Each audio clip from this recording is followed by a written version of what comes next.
because I'm a fury.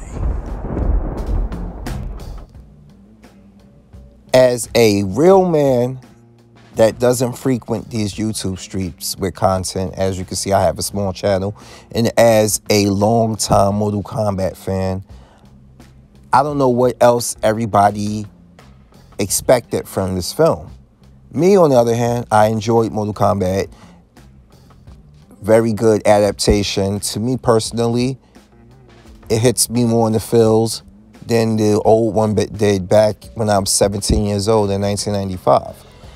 And we have these people out here who have too much of an analytical mind. It's their job, and there's nothing wrong with having an analytical mind, but some people out here, especially during the pandemic, they are home, they are in their feelings and their emotions, and they're expecting some shit, just way too much shit lately. And I'm not saying this as a shaming tactic. I'm saying it for the simple fact that everybody seems more jaded than ever. I get it. You can't do the things you could do normally before the pandemic.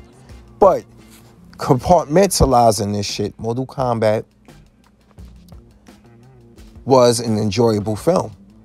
Especially if you are a fan of Mortal Kombat who doesn't want to overcomplicate things. And was the movie simple on the level? It was to follow.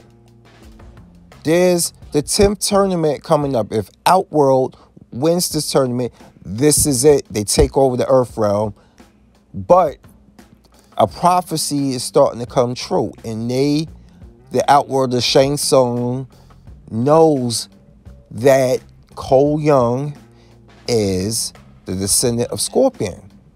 Hell, somebody ordered the hit on Hanzo Hasashi back in 1617, which keeping him in the nether realm was the thing, because he was a viable threat to the Outworld. And this is me going by what I see. And this is why they set Goro after Cole Young. He didn't even have his arcana developed. His power, his inner power developed. But they were not taking any chances with anybody. They weren't. Liu Kang, Kung Lao, Jax. They weren't taking their chances with any of them. Because they need this tournament to be won. And the threat was real. This movie predates the tournament. The Outworld don't want a tournament. They want it by the time Mortal Kombat begins. There's no viable threat, and they win by default. So it was ruthless tactics, breaking the rules. Typical villain 101. Especially in the world of Mortal Kombat when it comes to the likes of Shang Tsung, Shao Kahn, Quan Chi, which I have a feeling, since even if he wasn't in this film, a lot of this plays on him. And I feel with the sequel, we're going to get to see exactly what role did he play in Scorpion's dissension into the nether realm. It sets up the movie that it's easy for non-Mortal Kombat fans to follow.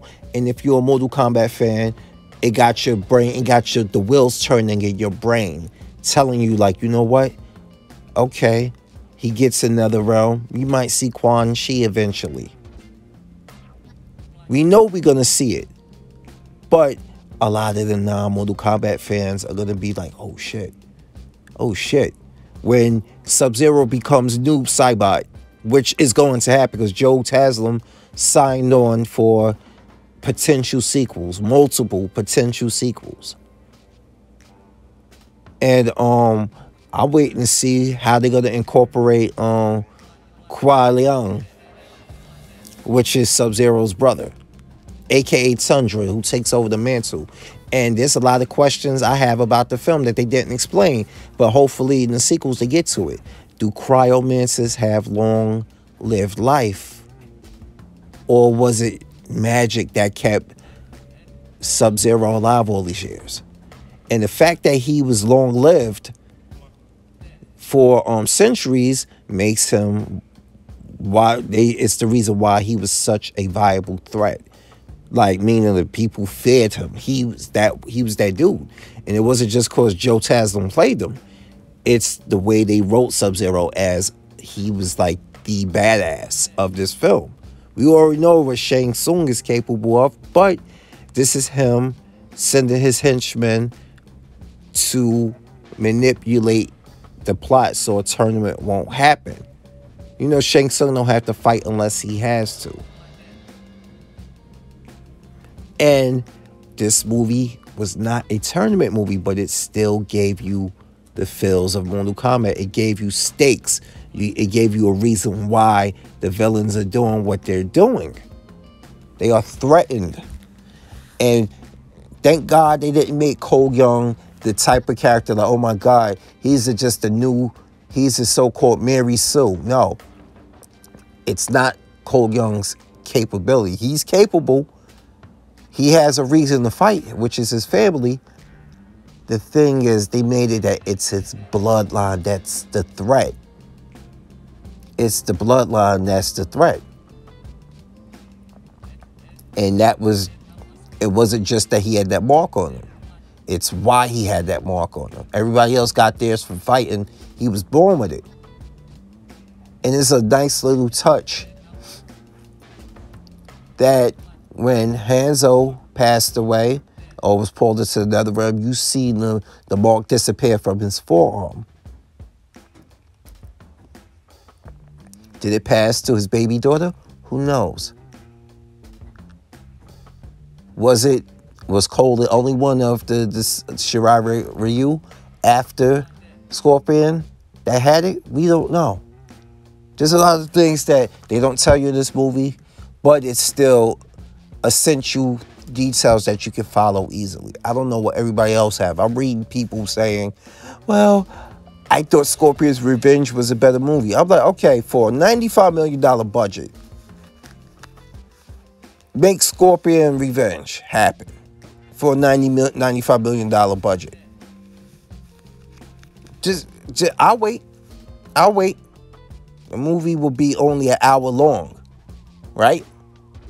Because this movie was nearly 2 hours long. It was 110 minutes, almost 2 hours.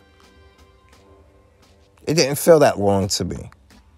It did a lot of world building, which I'm happy with. Was it a perfect film? No. Is everyone going to be happy? No, they're not. But to say a cartoon, an animated film, which has far artistic and financial freedom to pull off things that you will not see in live action unless this movie spent years in budget. Maybe not years, but just spent hours and hours of budget money and CGI. No, there's a balance to this. People forget that movies aren't easy to make.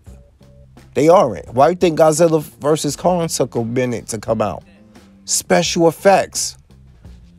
They could knock out that human drama shit, that filler. They could knock that out in a heartbeat. Post-production is a big thing with that. This is a martial arts film. You want these fights to look a certain way. You want the special effects to be on point.